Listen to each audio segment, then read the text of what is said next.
കേന്ദ്രത്തിന്റെ കീഴിലുള്ള ഭരണഘടനാ സ്ഥാപനങ്ങളാണ്. നിരവധി ഭരണഘടനാ സ്ഥാപനങ്ങളുണ്ട്.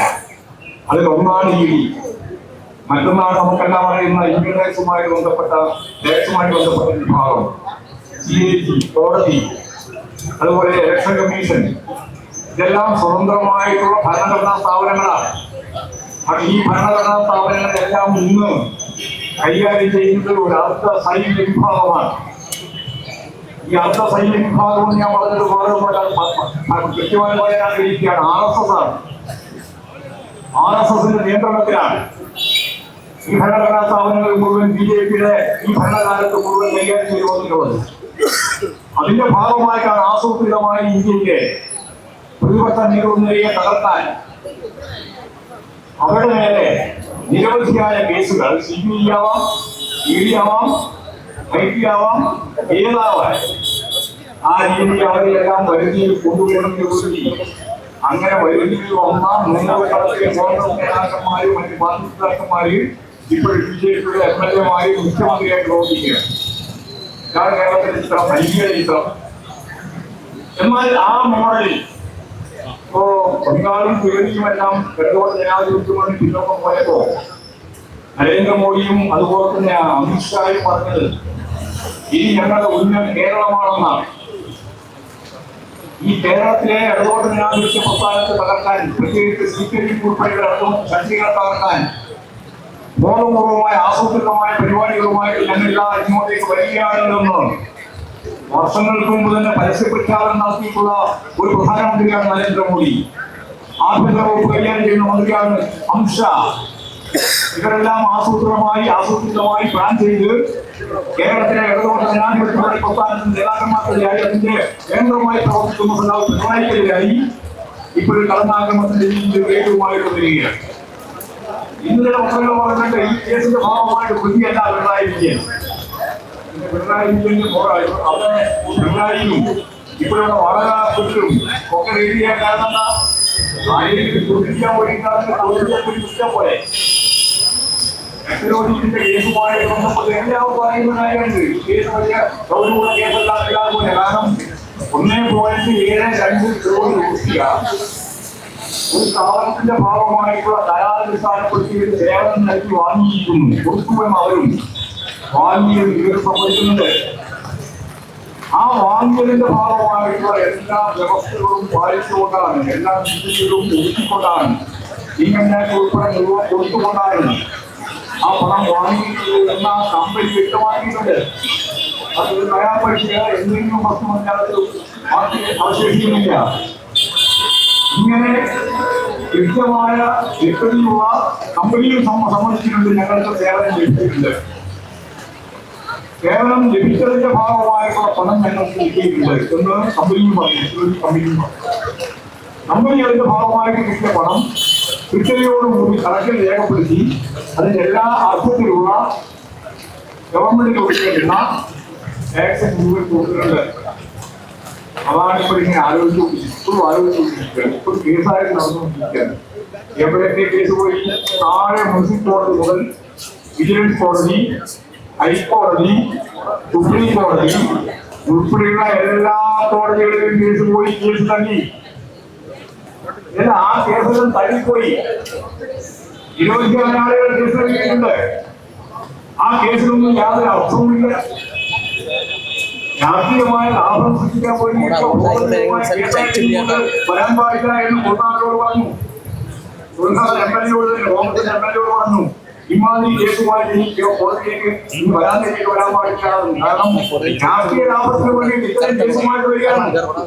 ആ കേസ് വരാൻ പാടില്ല, കേസുമായിട്ട് വരാൻ പാടില്ല എന്ന് കോടതി താക്കീത് പോകണമെന്ന് പറഞ്ഞു.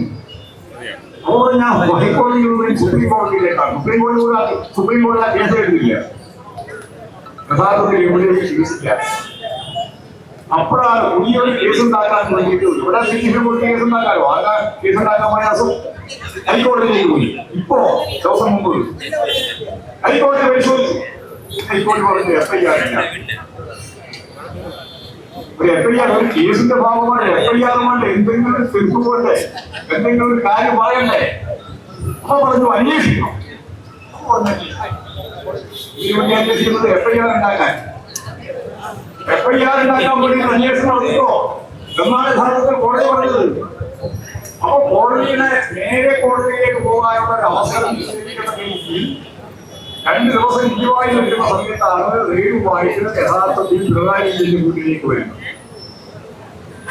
ഞാൻ ഒരു കാര്യം ഉറപ്പായിട്ട് പറയാം, പിണറായി വിജയൻ ഇപ്പോഴും എല്ലാ കാലത്തും ആവർത്തിച്ചിട്ടുണ്ട്. മടിയിൽ കനമുണ്ടെങ്കിൽ മാത്രമേ ഭയപ്പെടേണ്ട കാര്യമുള്ളൂ. എന്റെ കൈ ശുദ്ധമാണ് എന്ന് അതുപടി ഈ 2 കൈയും ഉയർത്തിയിട്ട് പറഞ്ഞ ഈ കേരള രാഷ്ട്രീയത്തിലെ ഏറ്റവും പ്രമുഖനായ ഇടതുപക്ഷ നേതാവാണ് CPIM-ന്റെ പോളിറ്റ് ബ്യൂറോ അംഗവും മുഖ്യമന്ത്രിയുമായി അന്ന് പ്രവർത്തിച്ച സഖാവ് പിണറായി വിജയൻ. നിങ്ങൾ ഭയപ്പെടുത്താൻ നോക്കുന്നത് ആരെയാ?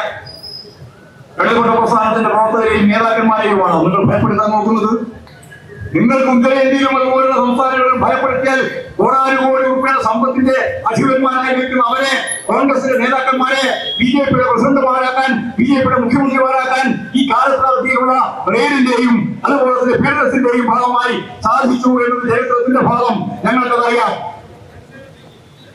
അങ്ങനെ കേരളത്തിലെ ആരെയും നിങ്ങൾ ആഗ്രഹിക്കുന്നത് പോലെ മാറ്റി BJP-യുടെ ഭാഗമാക്കി മാറ്റിക്കളയാമോ എന്നാണ് ധരിക്കുന്നതെങ്കിൽ ഈ നാട് വേറൊരു സീസാണ് എന്ന് നല്ലതുപോലെ ഓർക്കുന്നത് നരേന്ദ്രമോദി ഉൾപ്പെടെയുള്ളവർക്ക് നല്ലത് എന്നാണ് എനിക്ക് പറയാനുള്ളത്. ഈ നാടിന് പൈതൃകമായ പാരമ്പര്യമുണ്ട്. ഇടതുപക്ഷ പ്രസ്ഥാനത്തിന്റെ, നവോത്ഥാന പ്രസ്ഥാനത്തിന്റെ, ദേശീയ പ്രസ്ഥാനത്തിന്റെ ആ പാരമ്പര്യമെല്ലാം ഉൾക്കൊണ്ടുകൊണ്ട് മുന്നോട്ടേക്ക് പോകുന്ന ഒരു കേരളീയ സമൂഹത്തിന്റെ ഏറ്റവും പ്രധാനപ്പെട്ട നാടാണ് ഈ കേരളം. നാരായണ ഗുരുവായാലും അയ്യങ്കാളിയായാലും അട്ടമ്പി സ്വാമികളായാലും അതുപോലെ നിരവധിയായ നവോത്ഥാന നായകന്മാരുടെ അവരുടെ ഏറ്റവും ശക്തമത്തായ ഇടപെടലിന്റെ ആശയ പ്രപഞ്ചത്തെ സൃഷ്ടിച്ച ഈ ലോകത്ത് തന്നെ ഇന്നും ആദരിക്കപ്പെടുന്നവരായി നിൽക്കുന്ന ആ മഹാരഥന്മാരുടെ തലമുറയായിട്ടാണ് യഥാർത്ഥത്തിൽ നവോത്ഥാന പ്രസ്ഥാനത്തിന് തുടർച്ചയായി ദേശീയ പ്രസ്ഥാനത്തിന് തുടർച്ചയായി കമ്മ്യൂണിസ്റ്റ് ഇടതുപക്ഷ പ്രസ്ഥാനവും കേരളത്തിൽ വളർന്നു വന്നിട്ടുള്ളത്. ആ പ്രസ്ഥാനത്തിന്റെ ധാരയിൽ നിന്ന് മുന്നോട്ടേക്ക് നയിക്കുന്ന CPIM-ന്റെ പോളിറ്റ് ബ്യൂറോ അംഗവും കേരളത്തിലെ ബഹുമാനായ പ്രതിപക്ഷ നേതാവും മുൻ മുഖ്യമന്ത്രിയുമായ പിണറായി വിജയനെ ഇതുപോലെ ഈ ഓരപ്പാമ്പ് കാണിച്ച് ഭയപ്പെടുത്തി കീഴ്പ്പെടുത്താമെന്നാണ് നിങ്ങൾ ഭരിക്കുന്നതെങ്കിൽ അതിനൊന്നും വാങ്ങാൻ മനസ്സില്ല എന്ന് തന്നെയാണ് കഴിഞ്ഞതിന് ശേഷം പിണറായി ഇന്നലെ പ്രഖ്യാപിച്ചത്. ഇവിടെ ഭയപ്പെടുത്തി കീഴ്പ്പെടുത്താൻ കഴിയുമെന്നാണല്ലോ ധരിക്കുന്നത്. അതിന് വഴങ്ങാൻ മനസ്സില്ല. ശരിയായ ദിശാബോധത്തോടുകൂടി കേരളത്തെ മുന്നോട്ടേക്ക് നയിക്കും. ശരിയാണ്. അടുത്ത ഞങ്ങളാരും BJP-യെ പറ്റി പറയുന്നില്ല, നരേന്ദ്രമോദിയെ പറ്റി പറയുന്നില്ല എന്നുള്ള വല്ലാതെ പ്രയാസമുള്ള ചില വസ്ത്രങ്ങളുണ്ട്. അതുകൊണ്ടാണ് ഈ കാര്യം ആദ്യം അങ്ങനെ പറഞ്ഞത്. നാളെ ഇത് പറയാതിരിക്കണ്ട. ഇത് കൊടുക്കില്ല. ഇതൊന്നും നിങ്ങളുടെ വെച്ച് പിരിക്കുന്നല്ലോ എന്നതിനെ പറ്റി ഞാൻ എന്റെ മനസ്സിലാകുന്നില്ല. എന്തെങ്കിലും ആക്കപ്പെടേണ്ട നോക്കാനാണ് ഞങ്ങൾ വന്നത് കൊടുക്കാനൊന്നുമില്ല. ഞാൻ ഒരു കാര്യം ഇനി പറയാം. അടുത്തത് ആരാണ് കേരളത്തിൽ പിണറായി വിജയൻ എന്തുകൊണ്ട് അറസ്റ്റ് ചെയ്യുന്നില്ല എന്ന ചോദ്യം ഉന്നയിച്ച രാഷ്ട്രീയ നേതാവാണ്? ആരാണ്? രാഹുൽ ഗാന്ധിയാണ്. പെണ്ണുങ്ങൾക്ക് ഉൾപ്പെടെ എല്ലാവരും പറയാം രാഹുൽ ഗാന്ധിയാണ്. ഈ രാഹുൽ ഗാന്ധി ഇന്ത്യ എന്ന് പറയുന്ന മഹാരാജ്യത്തെ BJP-യെ പ്രതിരോധിക്കേണ്ടുന്ന ഇന്ത്യ കൂട്ടുകെട്ടിന്റെ നേതൃത്വത്തിൽ നിൽക്കുന്ന ഒരാളാണ്. കേരളം പോലെ ഇടതുപക്ഷ പ്രസ്ഥാനത്തിന്റെ പല നിലപാടുമായിട്ട് മുന്നോട്ടേക്ക് പോകുന്ന മുഖ്യമന്ത്രിയായി പ്രവർത്തിച്ചുകൊണ്ടിരിക്കുന്ന പിണറായി വിജയനെ കഴിഞ്ഞ പാർലമെന്റ് തെരഞ്ഞെടുപ്പിന്റെ ഭാഗമായിട്ടും പിന്നീട് അസംബ്ലി തെരഞ്ഞെടുപ്പിന്റെ ഭാഗമായിട്ടും എന്റെ ED അറസ്റ്റ് ചെയ്യുന്നില്ല എന്ന ചോദ്യം ഉന്നയിച്ചതിലൂടെ അതിനുശേഷം കേരളത്തിന്റെ മുഖ്യമന്ത്രിയായിട്ട് VD സതീശൻ ഇപ്പം നല്ല പുതിയ കേരളം വന്നിട്ടുണ്ട്. നേരെ ആർക്കും അറിയാത്തതാണ് ആ പുതിയ പേര്. ഇപ്പൊ പുതിയ പേര് തലയിൽ ഞാൻ പറഞ്ഞില്ല കേട്ടോ. ഞാൻ പറഞ്ഞു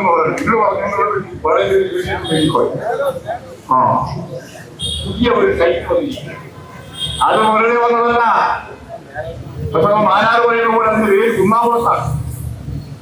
മനസ്സിലായില്ലേ? പുതിയ ഒരു അവതാരം, പുതിയ ഒരു രീതി ജനങ്ങളുടെ മുമ്പിൽ അവതരിപ്പിക്കുകയാണ്. അദ്ദേഹം മുഖ്യമന്ത്രി എന്ന നിലയിൽ പ്രധാനമന്ത്രിയെ കണ്ടു. കണ്ടിട്ടിനെ പറ്റി അവതരിതൊന്നും ഞാനിപ്പോ പറയില്ല. കണ്ടു കഴിഞ്ഞ ഉടനെ തന്നെ ED പുറപ്പെട്ടു. അതെങ്കിൽ നമുക്ക് നമ്മുടെ മുഴുവൻ ഉള്ളൂ. ED പുറപ്പെട്ട് പിണറായി വിജയനെ വിളിച്ചു. പിണറായി വിജയന്റെ നാട്ടിൽ പിണറായിയെ കുറിച്ചിട്ടുണ്ട്. പിന്നെ വളരെ പ്രധാനപ്പെട്ട ഒരു ആളാണ്, അവർ കാണുന്ന ആളാണ് വീണ വിജയൻ. വീണ വിജയന്റെ ഭർത്താവ് കോഴിക്കോടാണ്. റിയാസിനെ കുറിച്ചിട്ടുണ്ട്. പിന്നെ 10-12 സ്ഥലത്ത് കാണാനുണ്ട്. എന്ത് കാര്യങ്ങളോ സേവനം കൊടുത്തിട്ടുണ്ടോ ഇല്ലോ നോക്കാൻ വേണ്ടിയാണ് ഇതില്ലാ കേസ്.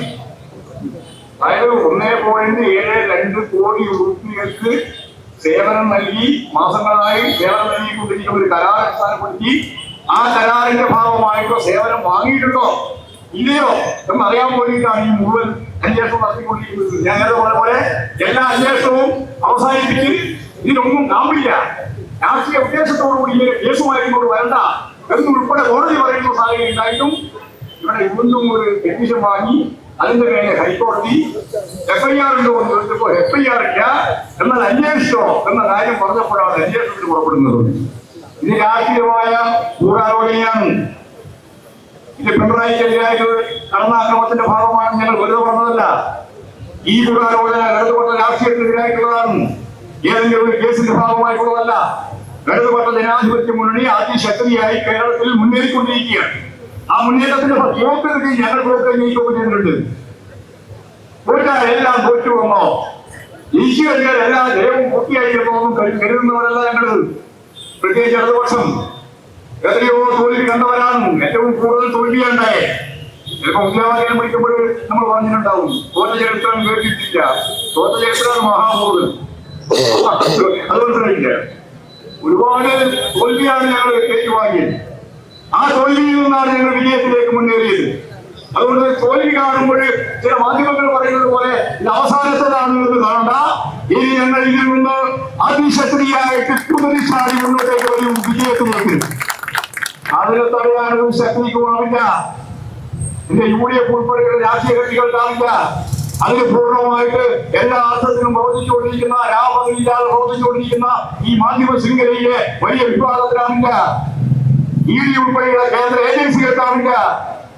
എല്ലാത്തിന്റെയും ഏറ്റവും ശക്തമായ രീതിയിലുള്ള കടന്നാക്രമങ്ങൾ അഭിമുഖീകരിച്ച കേരളത്തിലെ ഇടതുപക്ഷ പ്രസ്ഥാനം അതിശക്തിയായി ഇനിയും മുന്നോട്ടേക്ക് വരുമെന്നുള്ള കാര്യത്തിൽ യാതൊരു സംശയവും വേണ്ട.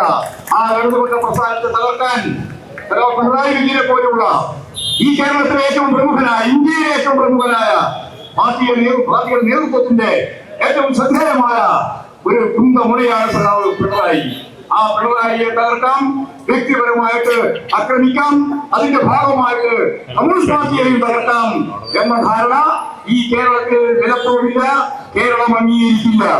കേരളത്തിലെ ഇടതുപക്ഷ ജനാധിപത്യ മുന്നണി പ്രസ്ഥാനം ഏറ്റവും ശക്തമായ പ്രതിരോധം ചമച്ചുകൊണ്ട് ഇന്നലെ രാവിലെ മുതൽ മനസ്സിലാക്കിയ ആ ഘട്ടം മുതൽ ഈ കേരളം ഒറ്റ മനസ്സായി അതിശക്തിയായി രംഗത്ത് വന്ന കാഴ്ചയാണ് നമ്മൾ കണ്ടത്. ആരും ആഹ്വാനം ചെയ്യുന്നതിന് മുമ്പ് തന്നെ കേരളക്കരയിൽ അങ്ങോളം പ്രതിഷേധം ഇരമ്പിയാക്കുന്ന കാഴ്ച നമ്മൾ കണ്ടു. ഇന്നലെ രാത്രി ആയിരക്കണക്കിന് കേന്ദ്രങ്ങളിൽ പ്രതിഷേധ പ്രകടനം നടക്കുന്ന കാഴ്ച നമ്മൾ കണ്ടു. ലോകത്തിന്റെ വിവിധ മേഖലയിലെ കമ്മ്യൂണിസ്റ്റ് പാർട്ടികൾ, ശ്രീലങ്ക പാർട്ടി ഉൾപ്പെടെ ഇതിനെ ഐക്യദാർഢ്യം പ്രഖ്യാപിച്ചുകൊണ്ട്, ഈ പ്രതിരോധത്തിന് ഐക്യദാർഢ്യം പ്രഖ്യാപിച്ചുകൊണ്ട് മുന്നോട്ടേക്ക് വന്നു. ഇന്ത്യയിലെ വിവിധ സംസ്ഥാനങ്ങളിലുള്ള പ്രതിപക്ഷ നേതൃത്വത്തിലുള്ള പാർട്ടി നേതാക്കളായ പ്രതിരോധത്തിന്റെ ഭാഗമായി വന്നു. ചാലി മുതൽ കെഞ്ചാവരെയുള്ള എല്ലാവരും അടിസ്ഥാനത്തിൽ ഞങ്ങളുടെ അഖിലേന്ത്യാ സെക്രട്ടറി MA ബേബി ഉൾപ്പെടെയുള്ളവരെ അറസ്റ്റ് ചെയ്തു. ED ഓഫീസിന് മുമ്പിലേക്ക് മാർച്ച് ചെയ്തു. ഇതൊരു ദേശീയ പ്രശ്നമായി, ഇതൊരു സാർവദേശീയ പ്രശ്നമായി. ഈ ദേശീയ പ്രശ്നമായ സാർവദേശീയ പ്രശ്നമായിട്ട് മാറിയ സഖാവ് പിണറായി വിജയനെതിരെയുള്ള കടന്നാക്രമം ഇടതുപക്ഷ രാഷ്ട്രീയ പ്രസ്ഥാനത്തിനെതിരായിട്ടുള്ള കടന്നാക്രമമാണ് എന്ന് കൃത്യമായിട്ട് തിരിച്ചറിഞ്ഞുകൊണ്ട് തന്നെ ഞങ്ങൾ മുന്നോട്ടേക്ക് പോവുകയാണ്. ഉള്ള കേസുമായി ബന്ധപ്പെട്ട കാര്യങ്ങളിലേക്കും ഞങ്ങൾ ഇറങ്ങേണ്ട കാര്യമില്ല. അത് കേസുകളിൽ കൈകാര്യം ചെയ്യപ്പെടും. പക്ഷേ ആ കേസിന്റെ പേരിൽ മറവിൽ പിണറായി വിജയനെ ആക്രമിക്കാനുള്ള നീക്കത്തിനെതിരായി രാഷ്ട്രീയമായും നിയമപരമായും ജനകീയമായ പോരാട്ടത്തിലൂടെയും ഇതിനെ പ്രതിരോധിക്കാൻ ഞങ്ങൾ മുന്നോട്ടേക്ക് വരും എന്ന് മാത്രം ചൂണ്ടിക്കാണിച്ചുകൊണ്ട് ഈ പരിപാടി ഇടതുപക്ഷ ജനാധിപത്യത്തോട് ഇന്നലെ പ്ലാൻ ചെയ്ത ഈ പരിപാടി കേരളത്തിൽ അങ്ങോട്ടും ഇങ്ങോട്ടുമുള്ള 14 ജില്ലകളിലും ഇപ്പോൾ വൈകുന്നേരം നടക്കുകയാണ്. അതിന്റെ ഭാഗമായി തിരുവനന്തപുരം സെക്രട്ടേറിയറ്റ് മുമ്പ് നടക്കുന്ന ഈ പരിപാടി ഔപചാരികമായി ഉദ്ഘാടനം ചെയ്തതായിട്ട് അറിയിച്ചുകൊണ്ട് ഞാൻ വാക്കുകൾ ഉപസംഹരിക്കുകയാണ്.